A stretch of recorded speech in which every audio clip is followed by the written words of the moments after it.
If you want a fast, practical yet still faintly affordable performance car, I honestly believe there is nothing as good as an Octavia vRS. It's a bigger, more useful version of the Golf GTI for a cheaper price, and that alone is little wonder why it continues to prove so popular. The loss of a sporty diesel is understandable, the vRS PHEV less so, but the remaining 2.0-liter petrol is still such a solid all-rounder that even with the loss of a manual gearbox, it doesn't feel like too much negative. Skoda has knocked out some excellent new cars in 2024 with the latest Superb and Kodiaq SUV, and the Octavia vRS is a fine example that it still knows what it's doing with a performance car. There are more fun hot hatches and estates out there, undoubtedly, but few that can slot so well into family life. Regardless of whether you happen to find yourself on the Isle of Man TT course or stuck in a queue in the M25. Clamber beyond this example's dazzling paint, Phoenix Orange, a 410-pound option, and you'll find a compact umbrella and burly, cassetting sports seat for each front occupant. And praise be, the Octavia retains buttons on the steering wheel rather than the glossy pads still lurking in a Golf R. Turning off its annoying assistance systems constitutes a couple of scrolls on the wheel controls or an easily accessed icon at the top of the 13-inch touchscreen, where you can also easily flick the ESC into Sport with a couple of button presses. 2. The climate controls are within the screen but stay fixed in place, and thankfully aren't too distracting. What's most notable about this updated Octavia vRS is what's no longer available on it, with both the sporty diesel, available with 4-wheel drive, and the oddball vRS plug-in hybrid discontinued. So what's left is the petrol, which gets a small power bump, explored in the next section, and also the removal of a manual gearbox, the Octavia following on from the mechanically similar Volkswagen Golf GTI 8.5 and now only being sold with a 7-speed DSG. Yes, RIP hot hatch fans, as another manual box falls by the wayside. Skoda Octavia vRS Estate 2025. But more power aside, this is mainly a nip-and-tuck facelift, with the vRS getting the same raft of changes as the regular Octavia, tested earlier in the year. It includes a slightly more angular front end, new Matrix LED headlights, and a fresh set of 19-inch alloy wheels. Not too much has changed on the inside bar the addition of a larger 13-inch touchscreen that's now fitted across the Octavia lineup.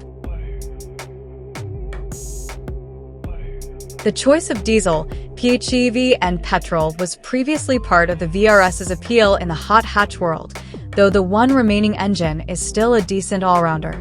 It's the Volkswagen Group's EA888, a 2.0-liter turbocharged petrol engine that's now putting out 262 brake horsepower, 20 brake horsepower more than before. With torque remaining at 273 pounds-foot, the vRS can crack 62 miles per hour in 6.4 seconds, 0.2 of a second down on the previous model, and will top out at 155 miles per hour. Not that I quite had the chance to stretch the Skoda's legs that much on the restricted roads. Skoda Octavia vRS Estate 2025. But because it's the EA888, running costs should still be quite manageable depending on the strength of your right foot. Skoda claims a smidge over 40 miles per gallon with 158 g/km CO2 emissions. Safe to say those figures were a pipe dream on the TT circuit. As before, the vRS is available as both a large hatchback, which downplays its practicality, and also an estate. Those sales for the latter have fallen in recent years as more shrug hot estate cars. The wagon still accounts for the greater chunk of sales, and is the one I'm trying for that reason. While the EA888 might not be the most exciting engine, Skoda has usefully dialed up the enjoyment factor from it. That extra power is welcome, but doesn't make a significant difference in the real world. But the engine has also been tweaked to make more noise at startup, and then when in sport mode. Skoda has resisted injecting it with the sound amplifiers that plague many rivals, meaning it all sounds relatively natural, and I'd take that over a replica V6 soundtrack any day. I'm looking at you, BMW M135. The vRS is the right level of performance for UK roads. Never silly quick, but a useful amount of shove for a quick overtake.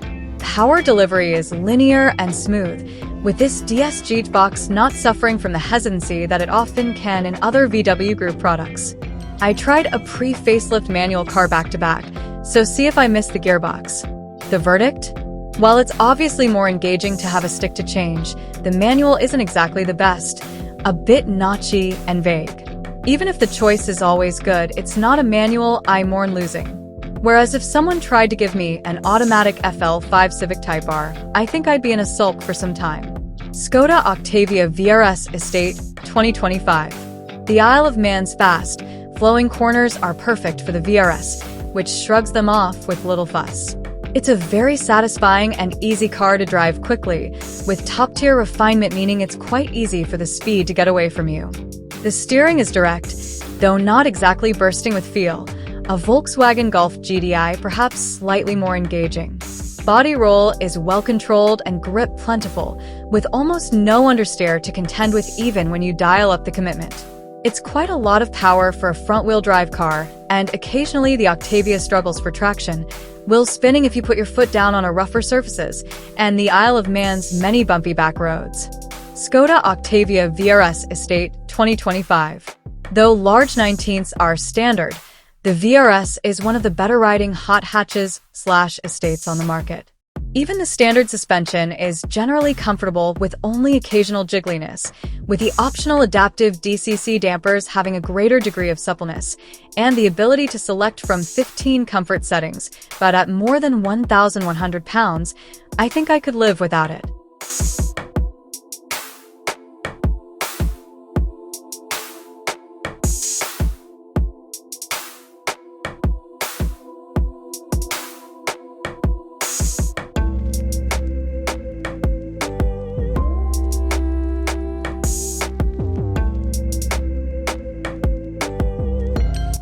The main change on the latest VRS is the addition of a new 13-inch touchscreen, commonplace across the Octavia lineup. It's a big improvement over the old car's often frustrating infotainment that was riddled with bugs, and the screen, though larger, fits neatly into the same surface areas as before. The button count is still low, though the Octavia still has a more usable cabin than a Golf, with real buttons to change driving mode and for the demister far more welcome than prodding a distracting screen. Similarly, turning off lane assist and the infuriating speed limit bonging is easier than in its Volkswagen cousin. 2 presses on the steering wheel compared to navigating the screen. Skoda Octavia vRS Estate 2025. Body-hugging sports seats are standard, and the VRS gets the usual red detailing that this nameplate is renowned for, with stitching and ambient interior lighting in the color, helping to inject a bit of flair into the Octavia's cabin. That said, it's never what you'd call an exciting interior. The quality is generally very good, and in tune with Skoda's usual standards, though the carbon effect trim on the dash feels cheap. As before, the Octavia vRS's real selling point is its practicality. It is quite simply huge inside, regardless of whether you opt for the hatchback or the estate. Tall adults can sit comfortably in the rear of either, and the 640-liter boot, 600 liters in the hatch, is absolutely massive. It can comfortably rival the practicality of the best estate cars from the class and size above.